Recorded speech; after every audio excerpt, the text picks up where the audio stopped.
Okie dokie, everybody. Welcome back. You're here at the Fox Den with Peter Voss, the Papa Fox, and we are going to continue playing Tyranny by Obsidian Entertainment. When we last left off, we had done quite a bit of conversations all at the top of the mountain spire of Vendrian's Well, and hopefully we can get to a little bit more interesting stuff on the way. So, we are actually going to take just a quick trip around the spire. Let's actually see what we can see. To the west, you see the shining spire of Lethian's Crossing. As I mentioned in my Pillars of Eternity video, at the moment of recording, I am still feeling a little under the weather, so hopefully that'll keep things okay. To the east, you see the deep ashen cloud surrounding the burning library. So, yeah, my plans have been upset quite a bit. I've not been recording as much as I would have liked, but I'm still managing to keep my video a day thing going. I do plan on doing a bit of traveling over the winter break for Christmas and New Year's, so I will most likely try to have videos up for while I'm away, but if not, then I might be going on a reduced video schedule. If I do, you'll see information about that on my Twitter, of course, but if not, then everything will proceed as normally, so let's be about it. Let's talk with Corpse Eye. Well, if it ain't the big bad boss, come to take a look at my wares?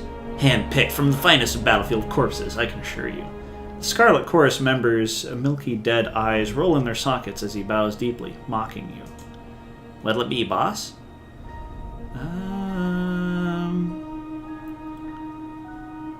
Let's see. I'd like to talk. Sure, boss, you talk. I'll pretend to listen. I prefer one-sided conversations with figures of authority. Makes it real easy for me. Corpse Eye, not really a name you come across every day. Unusual? Yeah. His eyes clouded and scarred bob unfocused in their sockets, and he grins at you, revealing several cracked or missing teeth. Fitting? You tell me. You can't shake the eerie sense that despite appearances, Corpse Eye is in fact able to see. After all, you didn't witness him fighting on. Didn't you witness him fighting on the battlefield? Regardless, he doesn't seem to find his condition at all distressing. How did you end up in the Scarlet Chorus? How does anyone, if not through piss-poor luck? Know what happens when the chorus comes a-calling at your door, and you don't open it? Worse than this, he warns with two waving fingers over his eyes. But I figure I made my way of things. Working for a Fatebinder now. What finer honor could there be, right? He laughs, chokes, and hawks a gulp of spit at your feet. What do you think about the voices? If I were a betting man, which I am now thanks to the chorus, I'd put my rings on Nerat. Any churl with two wits about him would do the same. The Scarlet Chorus member shrugs. I don't fear many things no more, but he's sure one. Why do you fear him? He's got a real means of making his problems go away, big or small. You don't want to be one of those problems, boss. Okay, let's see what you have in stock. Ooh, lots of stuff in stock. We might have to take advantage of this guy at some point. Crimson Spear gauntlets, Scarlet Fury gloves. Ooh, man, exquisite quality. Deflection, recovery, precision, all of this is awesome stuff that... Ooh! And does bonus for... but we're not using unarmed attacks. I forgot that our folk in this person is not a hand-to-hand person. Iron Sword, Twisted Iron Sword. Great Spear. Ooh, that's pretty neat. Okay. Let's talk with Tarkus Airy. This is wrong. This is so very wrong. Airy paces the diameter of the spire, careful not to tarry too close to the edge. She pauses when you catch her attention. I hope you have a plan for getting us down, because I don't appreciate this one bit. What do you think about the Civil War? At least one of the Overlord's armies will occupy each other for a time, or until the Voices unhinges his jaw and eats Graven Ash. He glances at you. Can he do that? Never mind. I don't want to know. My hope is that we've sent a message to anyone in the tiers who seeks freedom from Kyros. What you've done here ought to turn some heads. Tell me about your, we already saw that. Okay, go right on ahead. Let's talk with Voss. Fatebinder, come, take a look. The dirt-caked apex local gestures to an old box at his feet. I've got a beastman cub in here. Takes a look. I doubt that very much. You step up to the huckster and peer down into the box. It's full of assorted junk, nothing more. Before you can comment, you notice him reaching for your ring belt out of the corner of your eye. Grab his hand. He makes a high-pitched squeal that echoes over the expanse of the valley. Didn't mean anything by it, promise. I just wanted to see how many rings you had so I could adjust my prices accordingly. Rivos, at your service. I've come into possession of some items that might be of interest. He waggles his eyebrows. That's, very, are these stolen? At first, he seems ready to spout off a hasty answer, but he pauses and reconsiders. No, not in the sense that they aren't stolen, but yes, in the sense that I'm not entirely... He coughs into his fist. Licensed! Okay, so he needs to have a license to do trade. So, okay, that's interesting. But wait. He puts up his hand. Before you throw me into Tunon's dungeon, or worse, consider this. He spreads his arms and turns in a circle. We aren't standing on Tyranny. We're standing high above any citizen who is subject to the Overlord's law. And this place couldn't possibly be subject to the same rules that govern down there. He stamps his foot and points to the land below. He's a rules lawyer. In the meantime, I'll take a look at your goods. Okay, yeah, we're gonna, yeah. Okay, we can get iron ingots, scrolls, hide. I assume we're going to be able to do some crafting at some point. And, we can purchase sigils of proximate action. Okay, cool. And we can get some more other stuff, so that's pretty neat. Cool. Fate Binder of Tunon boots. Let's actually take a look at this.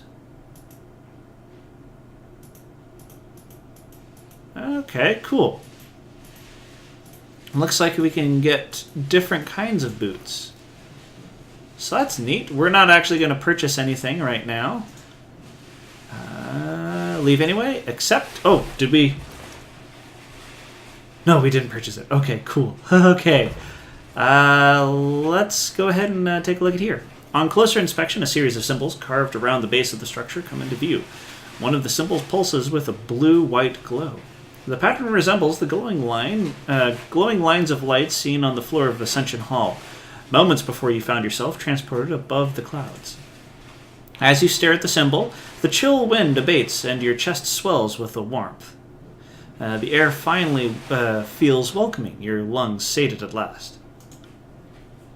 I'd be careful about going any closer. This whole tower is humming with energies that we don't understand. Lantry holds his quill poised above the sheet of parchment with anticipation. Now, I didn't say back away. Let's find out what it does. Just be cautious. I can feel power running through this place. Ebb surveys the surroundings, her gaze sweeping up to the object at the center. You can sense the magic of the spire even from down below.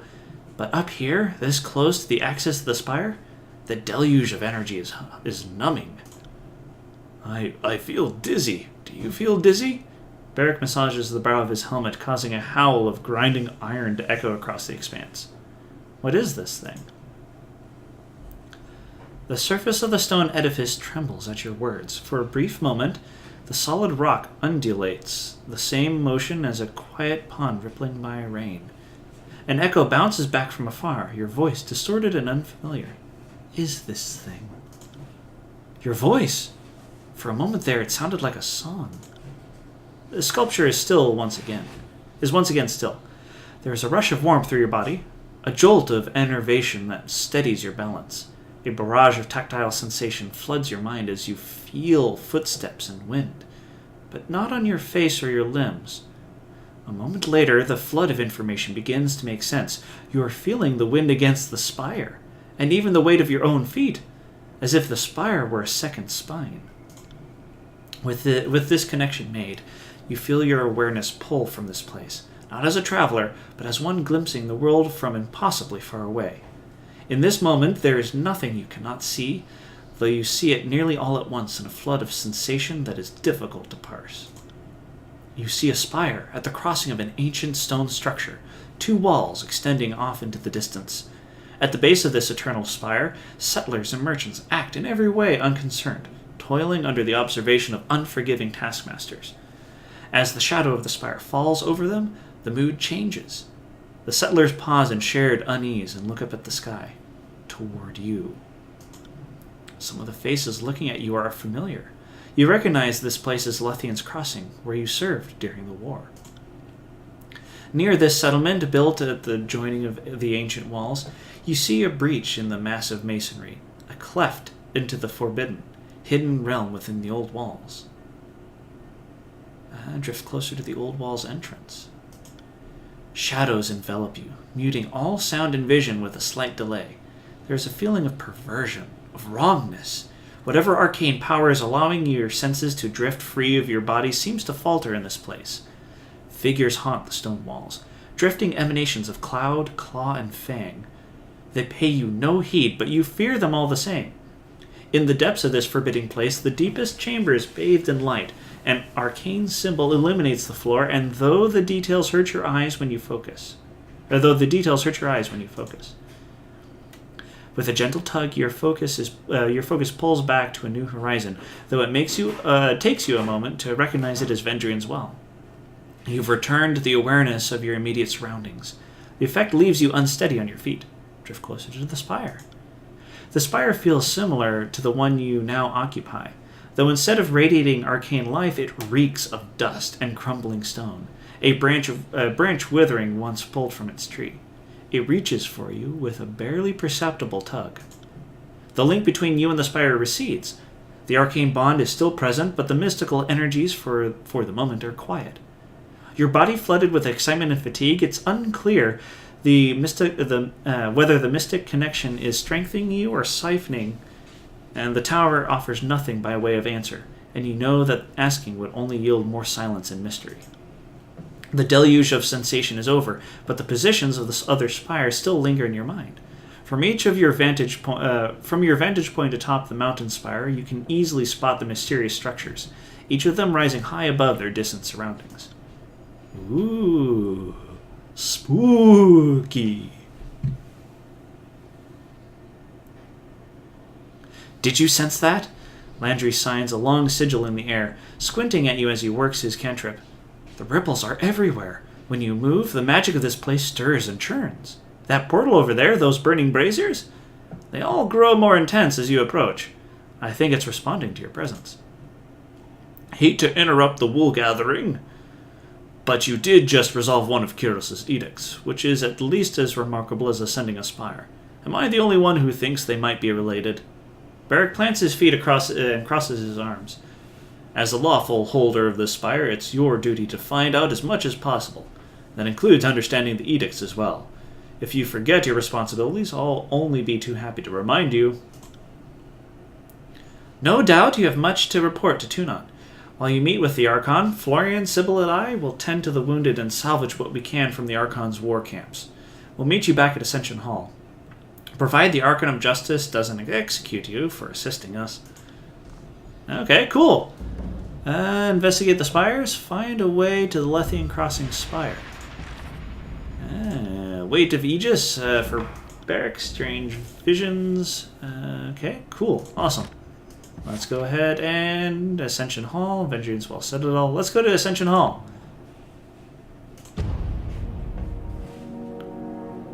Cool beans. And we're off the top of the spire, for once anyways. I do apologize for spending so much time interacting with all the characters in this. I just really like... let's see if we can take anything here. No, I really like getting to know all of the characters and everything. It's really fascinating, and sometimes it does take a little while. That's why I usually ask for feedback at the end of my videos. Let me know if you... Right.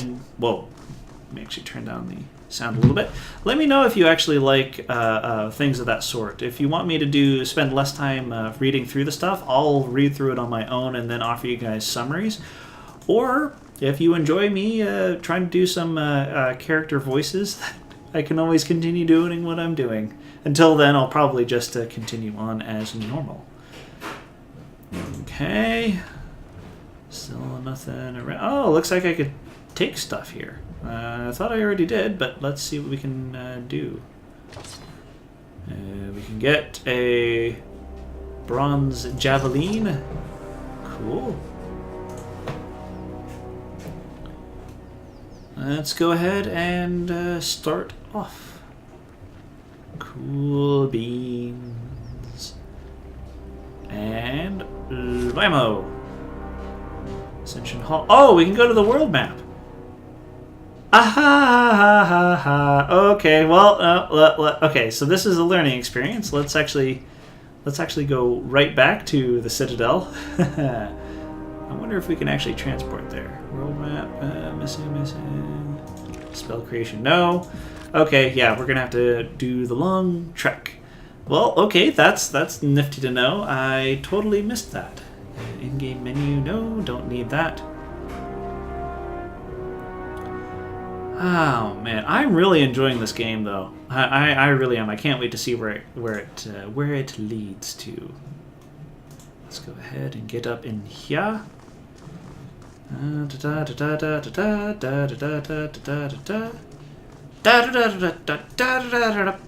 Okay. There we go. Any moment now. I'm going to actually use this time to check to see how much time I have left on. Okay, let's transport up. Yes. Do. Yeah, we have more than enough time to get to another place. Okay, world map. Oh, huh. Looks like I actually need to travel somewhere? Huh. Let's go ahead and, doesn't respond. Huh. Okay. I guess we'll have to travel on foot. Well, that's odd. Let's go back down and see what we can see.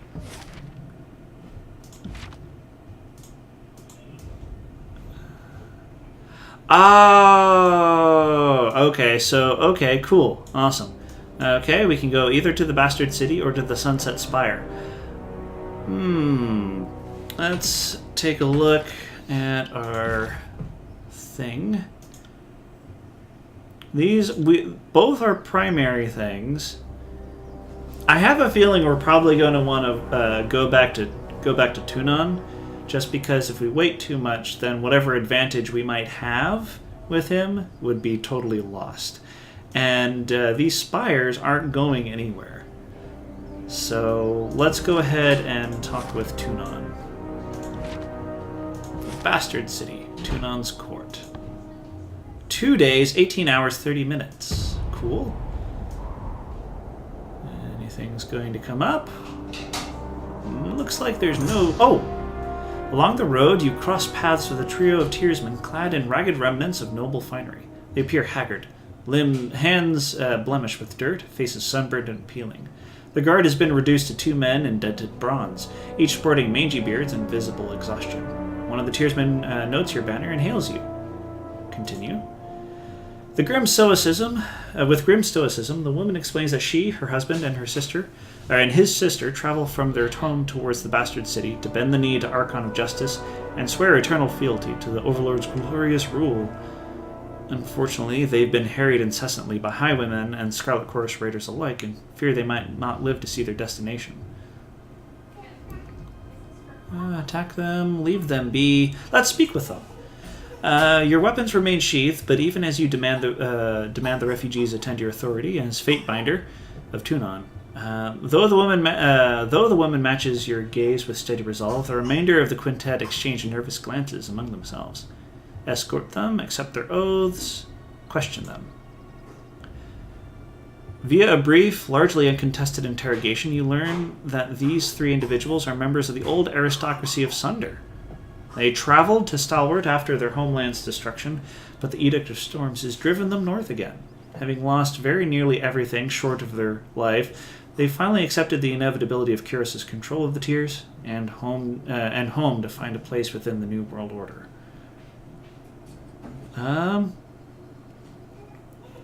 Let's escort them, I guess. We don't have any options to bring them back. Oh, little man. We can either accept their oaths, but I don't want to do that. Let's escort them. Sunder Seal, placed in stash. You now have favor with the Stone Seal. Oh, okay, cool. The group is hesitant to accept your the terrifying honor of the personal escort of a Fatebinder, but they don't resist your insistence. You lead them to the Bastard City, into the court of Tunon, Archon of Justice, who presides over the three nobles as they swear their loyalty and service to the Empire of the Overlord. After a brief ceremony, one of the nobles approaches you and displays her appreciation in the form of a small gift, which we have Sunder Steel. +3 armor. Oh. All stolen for... what? Oh, stone skin. Okay, cool. Immunity to petrified for 20 seconds. Cool. Tunon. Lethian's Crossing. Awesome. Stone Sea Villagers. Cool. Oh, and we have Exhaustion. Okay, well, there we go. Ooh, that's a pretty bit of artwork there. Well, let's check to see the time we have real quick. We're actually going to call that an end of the episode. If you've enjoyed, go ahead and hit that like button or give me some feedback if you prefer. Of course, if you enjoy my other work on this channel, then a subscription would also be most fantastic. As always, it's great to see you all here at the Fox Den. I hope you come back next time and pull up a chair for some more Tyranny. Alrighty, you take care now. Bye.